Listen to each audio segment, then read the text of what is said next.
24/7 ताजा समाचार के पाठकों के लिए मेरी तरफ से हार्दिक शुभकामनाएं।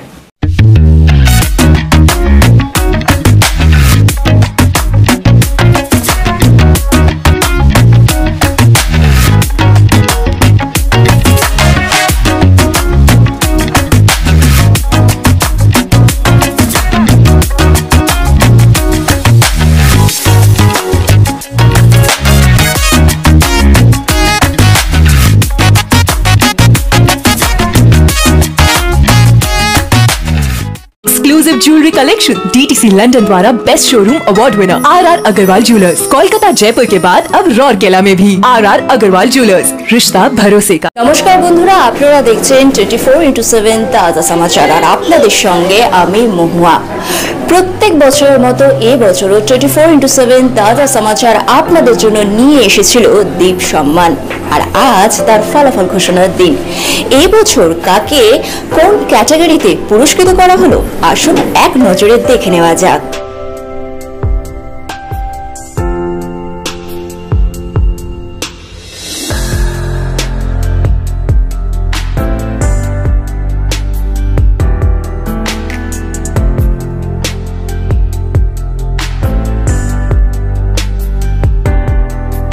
এবছর এন্টারপ্রেনিয়র অফ দ্য ইয়ার ক্যাটাগরিতে দীপ সম্মান পেলেন মিস্টার সমীর দাস। আপনাদের জানিয়ে রাখি, উনি হলেন উত্তর 24 পরগনায় অবস্থিত সোনালী ম্যানুফ্যাকচারিং প্রাইভেট লিমিটেডের ডিরেক্টর। সমীরবাবু, প্রথমেই তো আপনাকে সাধুবাদ জানাই। নমস্কার। সমীরবাবু, দীপ সম্মান পেয়ে কেমন লাগছে? এই সম্মান পেয়ে আমার খুব ভালো লাগছে, আমি খুব আপ্লুত এবং 24x7 তাজা সমাচারকে আমার অসংখ্য ধন্যবাদ জানাচ্ছি এর জন্য। আমাদের দর্শকদের আপনার জার্নি সম্পর্কে বলুন। আমি অ্যাকচুয়ালি স্টার্ট করেছিলাম 2001 সাল থেকে। তো আমাদের এই যে জুটের যে ম্যানুফ্যাকচারিং, শপিং ব্যাগের ম্যানুফ্যাকচারিংটা, তো সেখান থেকে আস্তে আস্তে বাড়াতে আমরা এখন যে ব্যাগ তৈরি করছি, প্রায় 20,000 ব্যাগ পার ডে প্রোডাকশন হচ্ছে এবং আমাদের ব্যাগ অল ওভার ওয়ার্ল্ড যাচ্ছে। হ্যাঁ, এবং আমরা চাইছি আস্তে আস্তে আরও প্রোডাকশনটা বাড়াতে এবং আমরা জুট ব্যাগের সাথে কটন ব্যাগ এবং আমাদের যে ডাইভার্সিফাইড প্রোডাক্টগুলো, এগুলো আমরা আস্তে আস্তে এনহ্যান্স করছি। আমাদের বিচারক মণ্ডলীদের মধ্যে অন্যতম বিচারক অ্যাডভোকেট মিন্টু চক্রবর্তী মহাশয়কে আমরা আমাদের মধ্যে পেয়ে গেছি। আপনাদের জানিয়ে রাখি, উনি কোর্ট চত্বরে পরিচিত রিজু নামে। মিন্টুবাবু নমস্কার। মিন্টুবাবু, আপনি তো এই ফ্যাক্টরিটা ঘুরে দেখলেন, তো আপনার কেমন লাগলো? সবচেয়ে বড় কথা, সমীরবাবু এবং সমীরবাবুর টিমের এত বড় একটা উদ্যোগ, সেটা অকল্পনীয় বা প্রশংসনীয়। কারণ এত বড় একটা ইউনিট এবং বহু লোকের কর্মসংস্থানের ব্যবস্থা উনি করে দিয়েছেন একজন বাঙালি উদ্যোগপতি হিসাবে, সেটা প্রশংসার অবশ্যই উনি জায়গা করে নিয়েছেন। এবং দীপ সম্মানের জন্য উনি এই ক্যাটাগরিতে একজন উদ্যোগপতি হিসাবে আপনাদের চ্যানেল থেকে যে ওনাকে প্রতিভাকে সম্মান দেওয়া হয়েছে, সেটা সত্যি প্রশংসনীয়।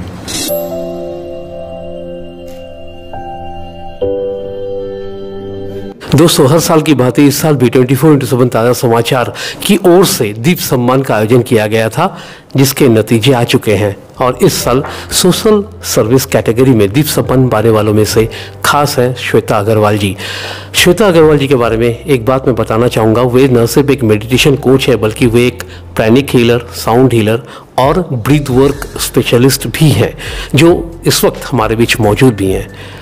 पहले तो पुरस्कार मिलने की हार्दिक शुभकामनाएं। बहुत बहुत धन्यवाद। पुरस्कार मिलने की कितनी खुशी महसूस कर रही हैं आप? ये अवार्ड मिलना या पुरस्कार मिलना, ये ऐसी चीज़ है कि न डेली किसी को मिलता है और न हर लोगों को मिलता है, तो बहुत खुशी हो रही है ये अवार्ड लेते हुए। और वैसे अवार्ड की बात तो ऐसी है कि मुझे ये मेडिटेशन सेंटर मिला है, जिसका मैं हिस्सा बनी हूँ, और तो ये जीवन का सबसे बड़ा अवार्ड है कि मैं एक मेडिटेशन सेंटर बना पाई हूँ, जिसमें कि सभी लोग आकर ध्यान साधना कर सके।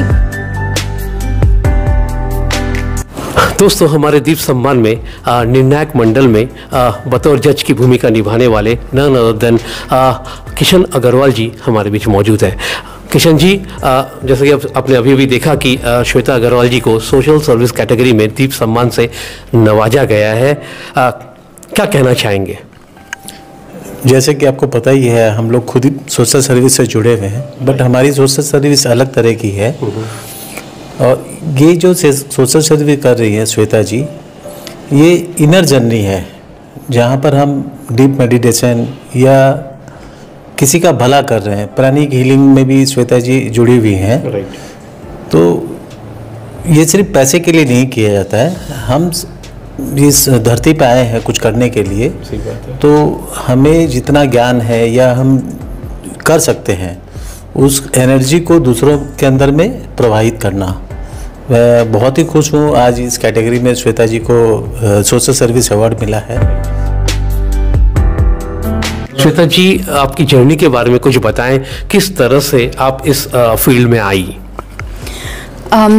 ऐसे तो जब मैं टीनेजर थी तभी कभी मैंने अलग अलग जाके कुछ कोर्स किया, जैसे कि आर्ट ऑफ लिविंग का मैंने किया या ब्रह्म कुमारी का किया। तो वो मुझे बड़ा अच्छा लगा कि ये भी एक लाइफ की एक अलग जर्नी है, इनर जर्नी जिसे कह सकते हैं। तो मुझे इन सब चीज़ों में इंटरेस्ट आ गया। थोड़ा पूजा पाठ में कम इंटरेस्ट था, और क्योंकि मुझे लगता था लोग बाहर क्यों जा रहे हैं, मंदिर में क्यों जा रहे हैं, तीर्थ में क्यों जा रहे हैं, यहाँ तो अपने अंदर बैठकर अपने ध्यान साधना करके परमात्मा से मिल सकते हैं। तो मुझे इन सब चीज़ों में एक और ज़्यादा इंटरेस्ट आया, और मैं सीकर बनकर, खोजी बनकर के बहुत जगह मैंने क्लासेस किया, और फिर जाकर कि खुद का एक अपना मेडिटेशन सेंटर हो। बुद्ध की टीचिंग्स को फॉलो करती हूँ, क्योंकि मैं बोध गया मेरा बर्थ प्लेस है, और खुद ब खुद ये चीज़ें अपने आप में आती गई। तो जो मेरे एक लाइफ में बहुत बड़ा ट्रांसफॉर्मेशन आया मेडिटेशन आने से, तो वही मुझे इंस्पायर किया कि दूसरों के भी जीवन में ये चीज़ें आ सके। तो और ये हुआ कि मेडिटेशन से सिर्फ ऐसा नहीं है कि हम अपने इनर वर्ल्ड को जान रहे, खुद को जान रहे हैं, परमात्मा से आंखें बंद करके ही जुड़ रहे हैं सांसों के संग। और उसके अलावा ये हुआ कि लाइफ में एक 360 डिग्री चेंजेस आना, क्योंकि सबके लाइफ में वो चीज़ें होती है कि एक कॉमन सी बात है, किसी ने कुछ कह दिया, किसी ने मेरे साथ ऐसे क्यों किया, वाई मी, और परेशान होते हैं, दुखी होते हैं। तो ऐसा ही कुछ चीज़ें जब मेरे संग भी हुई, लेकिन मेडिटेशन एक सपोर्ट, एक सहारा देता है कि आप इन सब चीज़ों को लेट गो करके आप एक अलग लेवल में उठो और जीवन को आह से नहीं वाह बना सकते हैं। तो ये एक मुझे मेडिटेशन के माध्यम मिला।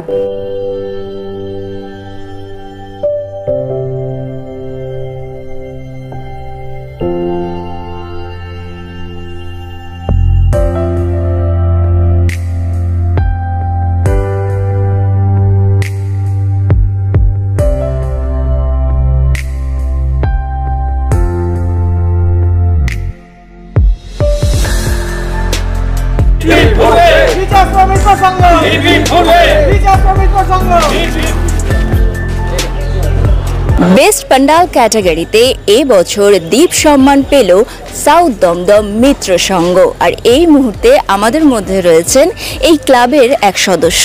আপনার নাম? শান্তনু গুহ। ভালো নাম বাবু। শান্তনু বাবু, প্রথমেই তো আপনাদের সাধুবাদ জানাই। ধন্যবাদ। শান্তনু বাবু, দ্বীপ সম্মান পেয়ে কেমন লাগছে? প্রচণ্ড খুশি হয়েছি, প্রচণ্ড পরিবার আনন্দ পেয়েছি। প্রত্যেকটা সদস্যবৃন্দ থেকে আমরা সবাইকে আপনাদের চ্যানেলকে অভিনন্দন জানাচ্ছি। ধন্যবাদ। তো এবছর আপনাদের পুজো সম্পর্কে আমাদের দর্শকদের কি বলবেন? এবছর আমাদের পুজো হলো মোদের উঠতে মানা থিম, আর আমাদের এবার ৭৮তম বছর। আমরা সাউথ দমদম মিত্র সংঘ শিলবাগান অধিবাসী বৃন্দ আমরা এবারে পুজো করছি। আমাদের পাখির যে প্রবলেম বা আমরা এত টাওয়ার, এই প্রবলেমের যেটা পাখিরা ফেস করে, প্রকৃতি যেটা ফেস করছে, সেটাকে আমরা বিপদটাকে তুলে ধরছি আমাদের মোদের উঠতে মানা।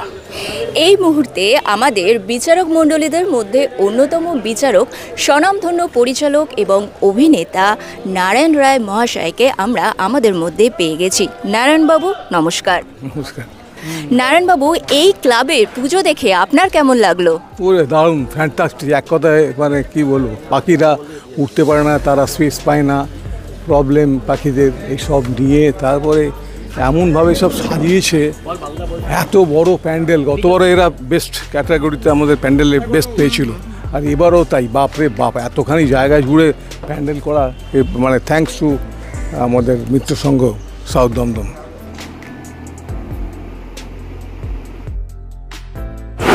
এবছর বেস্ট সিঙ্গার ক্যাটাগরিতে দ্বীপ সম্মানের শিরোপা পেলেন famous ghazal singer Jeniva Roy. Jeniva, congratulations. Thank you so much. Jeniva, দীপ সম্মান পেয়ে কেমন লাগছে? ভীষণ ভালো লাগছে। যে কোনো সম্মানই ভীষণ, মানে যে কোনো অ্যাওয়ার্ডই ভীষণ সম্মানের। আর দীপ সম্মান মানে মা কালী, আমরা দীপাবলি বলি, তা মনে হচ্ছে যেন স্বয়ং মা আমাকে এই অ্যাওয়ার্ডটা, এই সম্মানটা দিলেন। তা মায়ের আশীর্বাদ, আর যারা আমাকে এই অ্যাওয়ার্ডে সম্মানিত করেছেন তাদের খুব খুব থ্যাংক ইউ, অনেক অনেক কোটি কোটি ধন্যবাদ। আর আপনাদের অনেক শুভেচ্ছা শুভ দীপাবলির এবং কালী পুজোর। সত্যি খুব ভালো লাগছে, সুন্দর একটা সম্মান যেটা সবাই পেয়েছে। মা কালীর আশীর্বাদ প্রত্যেকের ওপরে যেন থাকে। আমাদের দর্শকদের তোমার জার্নি সম্পর্কে একটু বলো। জার্নি তো সবাই জানে যে ছোটোবেলা 8 বছর বয়স থেকে আমার শুরু। বাবা মা বাপি রায় শিখা রায় নাম করা সিঙ্গার, তারা শোতে অনেক নাম করেছেন, বাবা রেকর্ডও করেছিলেন অনেক পুরনো যখন ইয়াং অবস্থায় ছিলেন। এবং ধীরে ধীরে বাবার সাথেই আমার গান গাওয়া শুরু, বাবার সাথে শো করা, তারপরে ধীরে ধীরে অ্যালবামে যাওয়া। বাংলা অ্যালবাম থেকে তারপরে আমি প্লেব্যাকে ডাক পাই। মালাবদল ফার্স্ট আমার ফার্স্ট প্লেব্যাক মালাবদল বলবো না, প্রথম প্লেব্যাক মা আমাদের জননী, তারপরে মালাবদলে আমি প্লেব্যাক করি। এবং তার সাথে আমাকে হিরোইন হিসেবে সিলেক্ট করে নেওয়া হয় মালাবদলে প্রসেনজিতের অপোজিটে। সেই ছবিতে আমি গান গাইতে আসি এবং সেখান থেকে আমার প্লেব্যাকের যে রাস্তা শুরু হয়। তারপরে গজলে আমার পুরোপুরি প্যারালাল চলছিল আমার গজল, 3 বছর উর্দু শেখা, তারপরে ধীরে ধীরে আমার বাংলা ছবিতে গাওয়া, প্রচুর বাংলা ছবিতে গিয়েছি, প্রায় 50টার কাছাকাছি আমার বাংলা ছবিতে প্লেব্যাক, আর প্রায় 800 কাছাকাছি কি ওপর হবে, আমি তো গুনি না, যারা গুনেছে তারা বলে 800-র ওপরে আমার অ্যালবাম নানান ভাষায়, পাঞ্জাবি, উড়িয়া, ভোজপুরি, উর্দু, হিন্দি সব মিলিয়ে। এবং তারপরে ধীরে ধীরে আমি গজলের দুনিয়ায় একটা ভালো জায়গায় ঈশ্বরের কৃপায় করছি। আমার বম্বে থেকে অলরেডি 9টা গজল অ্যালবাম রিলিজ হয়ে গেছে। এবছর আমার 7টা গজল রিলিজ হলো। এবং লাস্ট আমার অ্যালবাম সুপার, যেটা হিট করেছে, এহসাস প্যার কা, যেটা সুস্মিতা সেন নিজের হাতে লঞ্চ করেছে, বম্বের হিরোইন, আর জিমা গ্লোবাল মিউজিক্যাল অ্যাওয়ার্ডে নমিনেটেড হয়েছিল। তাছাড়া তো আমার গান তো প্রচুর অ্যালবাম চলছে, প্রচুর বাংলা অ্যালবাম তো অনেক হচ্ছে। এই করে করে শুরু করি। আমার মেন মোটো যেটা ছিল, যেটা মেন টার্গেট আমার ছিল, যে গজলের দুনিয়া একটা জায়গা করা, শুধু প্লেব্যাক সিঙ্গার হওয়া নয়। গজলটাকে আমি প্রচণ্ড ভালোবাসতাম শুরু থেকে, ছোটোবেলা থেকে আমাকে টানতো গজলে। যখন আমি জগজিৎজির গান শুনতাম, গজল শুনতাম, মনে হতো এই ধরনের গজল আমাকে গাইতে হবে, এই ধরনের গান আমাকে গাইতে হবে, যেটা আমার মানে মন ছুঁয়ে যাচ্ছে। তো সেই গজলে আমি ধীরে ধীরে নওশাদ আলীজি, আরশাদ আলীজি, ডক্টর জামিল হায়দার শাহ, ওনাদের থেকে উর্দুতে তালিম নিই। উর্দু প্রোনাউন্সিয়েশন, আলফাজের যে তালফুজ, যে প্রোনাউন্সিয়েশন সেগুলো বলা। তারপরে ধীরে ধীরে আমি গজল অ্যালবামে যাই, গজল অ্যালবামগুলো আমার সাকসেস হয়, ওয়ার্ল্ড ওয়াইড একটা জায়গা ধীরে ধীরে হচ্ছে। আমি তো বলবো না যে আমি পুরো সেই জায়গায় পৌঁছে গেছি, কারণ কোনো মানুষের জার্নি শেষ হয় না। আমার মনে হয় মৃত্যুর সাথে সাথেই তার জার্নি শেষ হয়, তারপর নতুন জার্নি শুরু হয়। তাই আমার মনে হয় আমি কত দূরে এসছি বা কত দূরে এগিয়ে যাব, তবে গজলের দুনিয়া একটা আইকনিক জায়গা, যেটা আমার একদম একার জায়গা থাকবে, যেখানে কোনো কম্পিটিটর থাকবে না, যেটা মানুষ মনে রাখবে সারা জীবন। আমি পৃথিবী থেকে চলে গেলেও তারা বলবে যে হ্যাঁ, জেনিভা রয় গজল সিঙ্গার ছিলেন। তো সেই জায়গা আমার করার ইচ্ছা। বাকি তো মৃত্যু অবধি দেখতে হবে যে কত দূর অবধি পৌঁছলাম, সেটা তো পরে ভবিষ্যতের ব্যাপার। আসন্ন দীপাবলি উপলক্ষে আমাদের দর্শকদের আজ কি গান শোনাবে? ও বাবা, আমার তো গানের যা অবস্থা, মানে আমার বার্থডে ছিল সবাই জানে 15, সেই দিন থেকে আমার ঠান্ডা লেগে, মানে এত ঠান্ডা খাওয়া হয়েছে, এত কিছু হয়েছে। যাই হোক, আমি একটুখানি যা শোনাচ্ছি, মুনতাজির মুনওয়ার রানা লিখেছেন। মুনওয়ার রানা ভীষণ ভালো শায়ের, উনি আজ আমাদের মধ্যে নেই, লাস্ট ইয়ার মারা গেছেন। তা ওনার লেখাতে আমি গাইবো এটা ভাবতেই পারিনি, এত বড় শায়ের উনি। তা উনি খুব ভালো ভালো গজলগুলো লিখেছেন, রিলিজ হয়েছে মুনতাজির। मुंतज़िर आपके हम हैं किस कदर, मुंतज़िर आपके हम हैं এবার আমাদের বিচারক অ্যাডভোকেট মিন্টু চক্রবর্তী মহাশয়কে জিজ্ঞাসা করব যে জেনিভার গান আপনার কেমন লাগলো। প্রথমত আমি মানে ওনার সাথে দেখা করে খুবই গর্ববোধ করছি, কারণ যে একজন বাঙালি শিল্পী যে গজলকে যে জায়গায় মাত্রায় পৌঁছে দিচ্ছে, প্রশংসা করার জায়গা অবশ্যই উনি করে নিয়েছেন।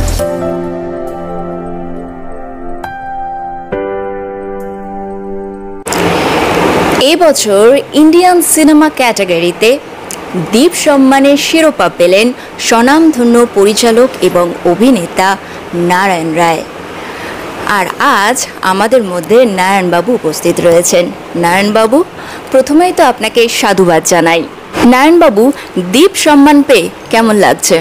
দেখো, যে কোনো অ্যাওয়ার্ড পেলেই একটা ভালো লাগা তো আছেই, কারণ আমরা নাটক করি, আমরা ফিল্ম করি, আমরা গান বাজনা করি, তো সেখানে কোনো যদি অ্যাপ্রিসিয়েশন পাওয়া যায় সেটা প্রাইজের মাধ্যমে, তাহলে তো ভালোই লাগে। তো এটা আমারও ভালো লাগলো, কেন দীপাবলির নামে, দীপ মায়ের নামে অ্যাওয়ার্ডটা ভালোই লাগলো। তো আমাদের দর্শকদের আপনার জার্নি সম্পর্কে বলুন। দেখো, আমি তো বাঙালি বাবু, সন্ত্রাস, স্বপ্ন দেখা রাজকন্যা, গোলমাল, বেশ করেছি, প্রেম করেছি, এরকম আরও ছবি। তারপরে তোমার এই রিসেন্টলি একটা ছবি আমার আসছে, ক্রিমিনাল নেভার বর্ন। আরও 2-3টে ছবি মিঠুনদাকে ভেবে রেখেছি, কারণ আমি আর মিঠুন 4টে ছবি করেছি। তো শেষ ইচ্ছে মানে জানি না কতদিন ঠাকুর রাখবে এই পৃথিবীতে, কাজ করতে দেবে। তো ইচ্ছে আছে যে আমরা লাস্ট 1-2 ছবি মিঠুনদাকে নিয়ে করব, প্ল্যানিং করে রেখেছি। কিন্তু এখন তো মিঠুনদার বাজেটও বেড়ে গেছে। আগে যেমন যে পয়সায় আমি ছবি করেছি, যে পয়সায় মিঠুনদাকে দিয়েছে, তো মানে কল্পনার অতীত, লোকে ভাবতে পারবে না যে কী পয়সায় আমি ছবিটা করেছি। আচ্ছা, মিঠুনদা সাহায্য করেছিল বলে। এনিওয়েজ, এখন ওনার প্রাইসও প্রচুর বেড়ে গেছে। তো আমি একটা জায়গা অবধি গিয়ে টানাটানি করে তো ম্যানেজ করে নেবো। আমি জানি আমাকে না করবে না, বাস এইটাই সর্বশক্তিমানের কাছে প্রার্থনা করছি যেন লাস্ট আমার ইচ্ছেটা পূরণ হয়। দেখা যাক। বন্ধুরা, নারায়ণবাবু যে একজন খ্যাতনামা পরিচালক সেটা তো আপনারা সবাই জানেন, কিন্তু জানেন কি যে ওনার গানের গলাও বেশ খাসা। হ্যাঁ বন্ধুরা, আসন্ন দীপাবলি উপলক্ষে নারায়ণবাবু দুকলি হয়ে যাক আমার দর্শকদের জন্য। বলা নেই, আজকে আমাদের মধ্যে তো আর নেই আমাদের আরডি বর্মন সাহেব। আমি আরডি বর্মনের গানের খুব ভক্ত, ভাল লাগে। মনে পড়ে রুবি রায় কবিতায় তোমাকে একদিন কত করে ডেকেছি, আজ হায় রুবি রায় ডেকে বলো আমাকে, তোমাকে কোথায় যেন দেখেছি। মনে পড়ে রুবি রায়।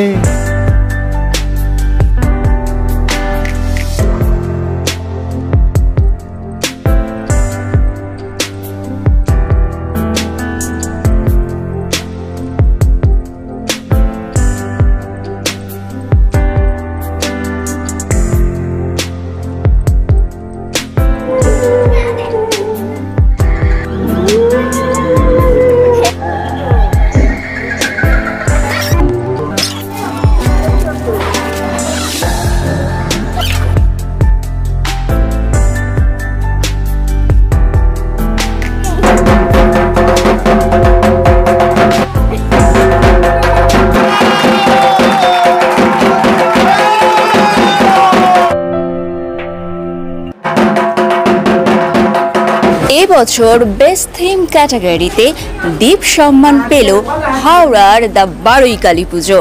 আর এই মুহূর্তে আমাদের মধ্যে রয়েছেন এই পুজোর প্রধান আয়োজক সমীরণ বারুই মহাশয়। সমীরণ বাবু, প্রথমেই তো আপনাদের সবাইকে সাধুবাদ জানাই। ধন্যবাদ, আর ধন্যবাদ 24/7 তাজা সমাচারকেও আমাদেরকে এই পুরস্কার তুলে দেওয়ার জন্য। দীপ সম্মান পেয়ে কেমন লাগছে? প্রত্যেকটা সম্মানই হচ্ছে আমাদের কাছে বিশেষ বড় প্রাপ্তি, কারণ আমরা এই পুজোর প্রস্তুতি কমসে কম 4-5 মাস আগে শুরু করি। আর অন্যান্য জায়গার থেকে আমাদের পার্থক্যটা হচ্ছে যে এই পুজোর প্রতিটা প্রস্তুতি আমরা নিজেদের হাতে করি। কোনো রকম বাইরের আর্টিস্ট, কোনো রকম বড় বড় শিল্পী এখানে আসেন না। পুজো কমিটির যারা সদস্য প্রত্যেকে মিলে এই জিনিসটা করে। তো সেই কারণেই এবছরে আমাদের থিম ছিল হচ্ছে ভূত চতুর্দশী। আর ভূত চতুর্দশীর যে সম্মান আমরা পাচ্ছি, এটা একটা বিশাল বড় প্রাপ্তি আমাদের কাছে। আমাদের দর্শকদের উদ্দেশ্যে কি বলবেন? দর্শকদের উদ্দেশ্যে এটাই বলবো যে আমাদের এখানে যেমন নানা ভাষা, নানা মত থাকে, এখানেও তাই আছে। কিন্তু তার মধ্যেও যে আমরা একটা ছোটোবেলা থেকে সূত্র ধরে একই সুতোর মধ্যে গাঁথা হয়ে আছি, তো এটা একটা আমাদের সবার কাছে বড় প্রাপ্তি। এখানে যেমন আছে ভগবানের আরাধনা, মাতৃশক্তির আরাধনা, তার সঙ্গে সঙ্গে এটাও আছে যে আধুনিকতার ছোঁয়া। যেমন এখানে বিভিন্ন ধরনের খেলা, সাংস্কৃতিক অনুষ্ঠান সবই হয়। এই মুহূর্তে আমাদের বিচারক, স্বনামধন্য পরিচালক এবং অভিনেতা নারায়ণ রায় রয়েছেন। এই পুজো দেখে আপনার কেমন লাগলো? দারুণ পুজো। আমি গল্প শুনলাম এর মানে সামান্য টাকা থেকে আস্তে আস্তে আস্তে আস্তে আস্তে করে যিনি গৃহকর্তা আর কি, তিনি কীভাবে এই পুজোটাকে করতে চলেছেন, করেছেন এবং এত অবধি করে এসছেন, শুনে খুব ভালো লাগলো।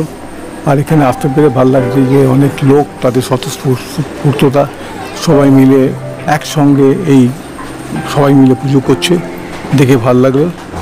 আমি এই কমিটির কাছে এবং উপরওয়ালার কাছে আমি প্রার্থনা যেটা যেন আরও অনেক অনেক অনেক বড় হয়।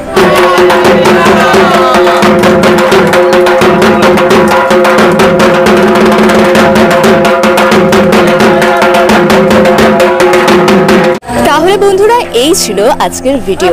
আপনাদের কেমন লাগলো আমাদের কমেন্ট করে জানান। আজ এই পর্যন্ত। নতুন নতুন ভিডিওর জন্য দেখতে থাকুন 24x7 ताजा समाचार। Exclusive jewellery collection DTC London द्वारा best showroom award winner RR Agarwal jewellers, Kolkata Jaipur के बाद अब रौरकेला में भी RR अग्रवाल ज्वेलर्स, रिश्ता भरोसे का। নমস্কার, আমি ঋতুপর্ণা সেনগুপ্তা। 24x7 তাজা সমাচারের জন্য রইল আমার অনেক অনেক শুভেচ্ছা, ভালোবাসা। All the best. 24x7 ताजा समाचार के আমার तरफ থেকে ऑल द बेस्ट। ये मेरी अपील है उन सभी लोगों से जिन्होंने इस पवित्र धरती पर जन्म लिया है। 10,000 साल का सच्चा इतिहास जानिए। हम लोग बहुत एडवांस थे, लेकिन कई कारणों से इन सबको छुपा दिया गया है और अब समय आ गया है हर एक को सच्चाई जानने का। तो आप जुड़िए हमारी वेबसाइट www.gloriesofindia.info पे आइए और जुड़िए। धन्यवाद।